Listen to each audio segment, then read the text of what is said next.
Welcome to Thoughts with T. My name is Toyin. Recently, the 420 Cannabis Culture Day was observed. This was April, and I happened that day to be with a few people that were celebrating this culture. One of them wanted to have a conversation about it, but I really couldn't partake because I realized that most of what I knew about cannabis was hearsay, nothing solid, and I have been exposed to it for at least 5 years now.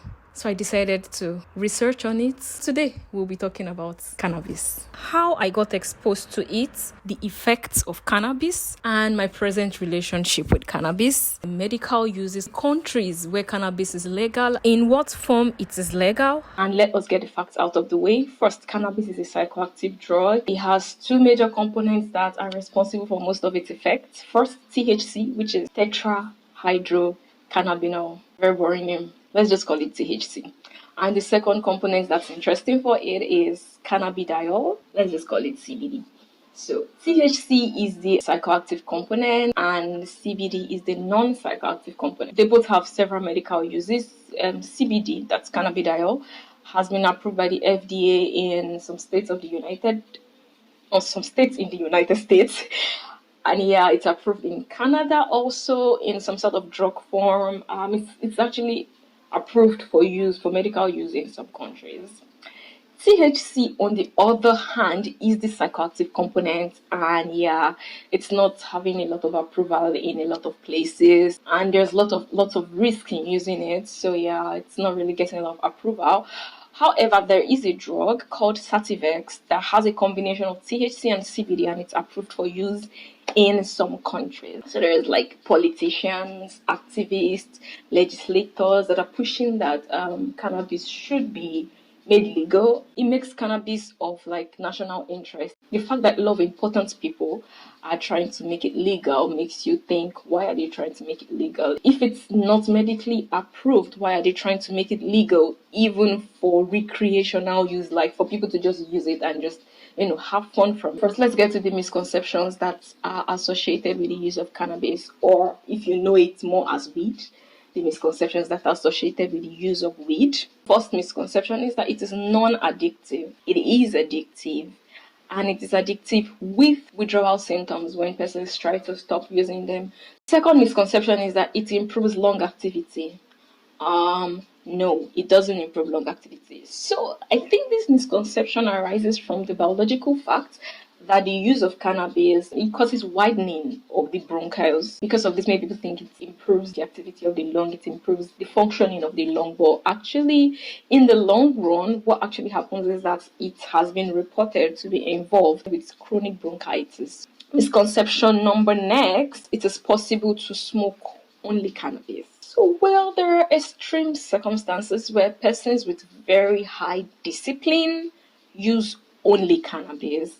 But the truth of the matter is that many persons that use cannabis actually started from using tobacco, like started from smoking regular cigarettes, or started from using other illicit drugs and then graduated into using cannabis. And in some other cases, persons that started using cannabis went ahead to start using cigarette, because a lot of people mix cigarette and cannabis together. Some people went ahead to use even other more damaging illicit drugs. So yeah, it is a gateway drug. Previously, tobacco used to be like a gateway drug to cannabis, but now it's like reverse gateway, because cannabis is a gateway drug to tobacco. So that misconception that it's possible to use only cannabis, in extreme situations, maybe, yeah, but most likely it would lead to use of other drugs, or it stems from using other drugs. The last misconception is that it's of natural origin, so that makes it safe. Who are we playing with? There are so many things of natural origin that are not safe. Ever heard of poisonous mushrooms? Like, there are some mushrooms that are entirely natural, and you just take a bite, you're dead. I mean, there are some shellfishes that are poisoned with like algae, and once you eat it, you go paralyzed. They are of natural origin. Algae, they are natural, like they are natural plants, so to speak. And yes, the poison. The toxins from algae is even like a very large range, and they're of natural origin. Okay, so let's even talk about plants. Several plants are actually poisonous. Cocaine is of natural origin. It's from a leaf. Cocaine is actually from a plant. It's from a leaf. So because something is of natural origin doesn't necessarily make it safe. Moving on. Why do people seek out to use cannabis? So I did my own miniature research. And yes, I use this WHO report. I have this WHO report below. I would put the link below in case you want to see the report. It's not that long. Actually, it's long. I'm playing with you. It's like 72 pages long. But yeah, it contains really good information. You should check it out. Using this, the general and my research and another research article. Anyways, I will have everything that I used. Not everything. I have what constitutes most of the information I'm using in this vlog below. I have a link below. So yeah, why do people desire to use cannabis? The first effect would be for the euphoric effect it gives. I would just say that I have alternatives for you. If you're looking to get like easy happiness, watch a comedic movie. Secondly, a lot of people desire to use cannabis because of its relaxing effect. The CBD component of cannabis gives relaxing effect. Read an entertaining book. There are alternatives. Yeah, some people desire to use cannabis because it gives an energy boost. Eat, take a shake, drink water. These things give good energy. Lastly, people desire to use cannabis because they think it would make them more creative, they think it would inspire them, they think it would motivate them. I don't know, like, if you need motivation, find what you love. Maybe you don't love what you're doing enough, that's why you need cannabis to motivate you. I'm just playing with you. Moving on, legalization of cannabis. In what areas is cannabis legal? What's the strength of the legal status of cannabis? I'm not even going to dwell on it because in most countries in Europe, cannabis is legalized in one way or another for medical use. In France, the purified form of CBD, I think, is legalized for use. In Greece, medically it's legalized in one way or another. In Germany, it is legalized for medical use. In the UK, I think it's also legalized for medical use. In Croatia, in Switzerland, in Canada, it's legalized for medical use. In most countries in Africa, no, it is not legalized for any kind of use. However, Ghana is an exception. In Ghana, it is legalized in some form for medical use. In Nigeria, of course, it is not legalized for medical use. What are we playing with? In China, it is not legalized. In Thailand, it's legalized in one way or another. In Australia, I think it's legalized also for medical use. Now, for recreational use, like just to have fun, it's largely not legalized. Are there countries that have it legalized? Yeah, like South Africa, it's legalized for both recreational and medical use. So yeah, in a few countries, in Canada also, it's legalized for recreational use. A few countries it's legalized for fun, but mostly it is the effect of cannabis, short-term effect. Immediately after smoking, there is like intoxication. It affects behavior. People might see things differently. They might lose consciousness. They might behave differently. Some people might just be really excited. Some people might think differently. They might see small things as big. It just basically influences the mind immediately. It intoxicates. Some persons might have panic attacks. Mostly this is for first-time users. Some persons might also hallucinate from first-time usage, but also not just from first-time usage. Some persons also hallucinate even after using it, even after being like a regular user, but maybe when the concentration of THC is higher, then they hallucinate, or maybe they take a higher dose of cannabis entirely, then they could hallucinate. In the long run, some persons get addicted, they depend on it. Some persons, unfortunately, develop a stroke from it. We've talked about acute bronchitis before. It influences the brain development, changes the brain structure with time. After long-term usage of cannabis, it changes the brain structure.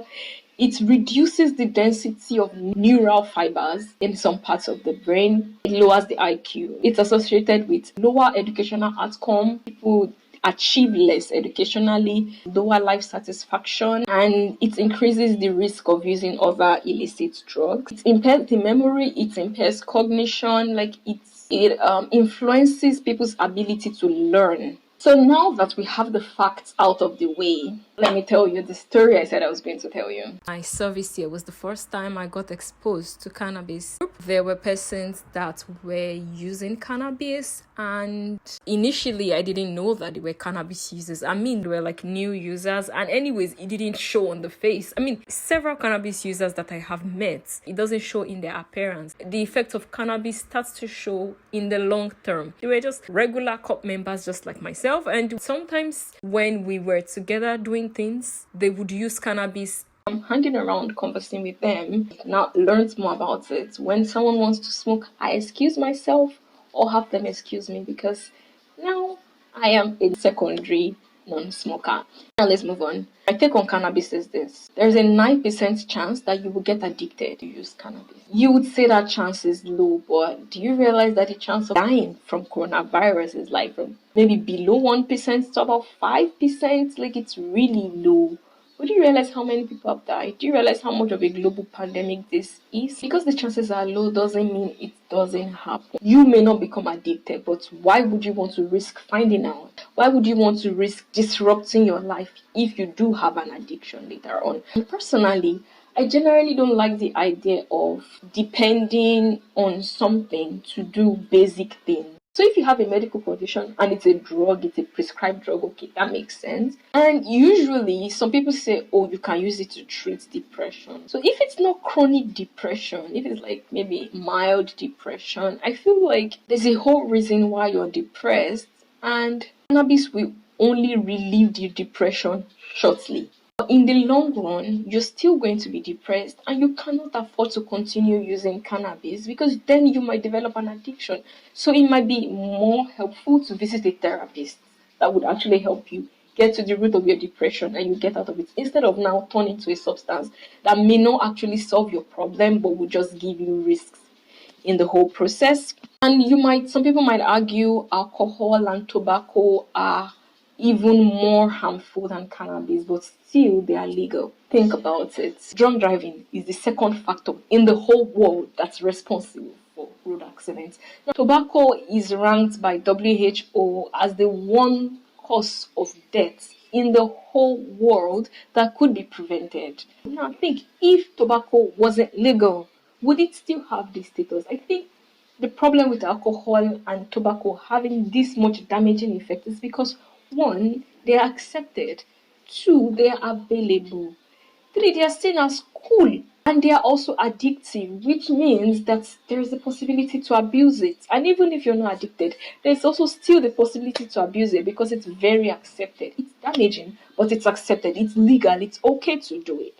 Shouldn't we just learn from this and realize that because something is legal or because something is not legal doesn't necessarily mean it's safe or not, and just be responsible for ourselves? I'm preaching now. Okay, move on. My final take will be this. If you have a medical condition and a doctor is prescribing it, good, because actually cannabis has been seen to, CBD has been seen to help epileptic patients, has been seen to help with neuropathy, has been seen to help cancer patients, HIV patients, really these extreme diseases, extreme illnesses have been helped with CBD. But there is also that high risk of having schizophrenia from using cannabis.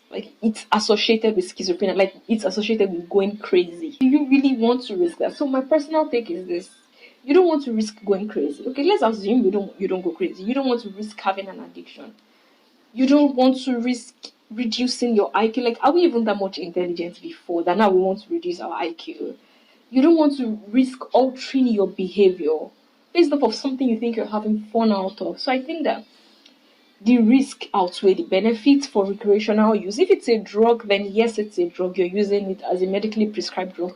But for fun, the risks outweigh the benefits. And if you want to be happy, find a safer way to be happy. If you want to be relaxed, find a safer way to be relaxed. If you need motivation, find a safer way to be motivated.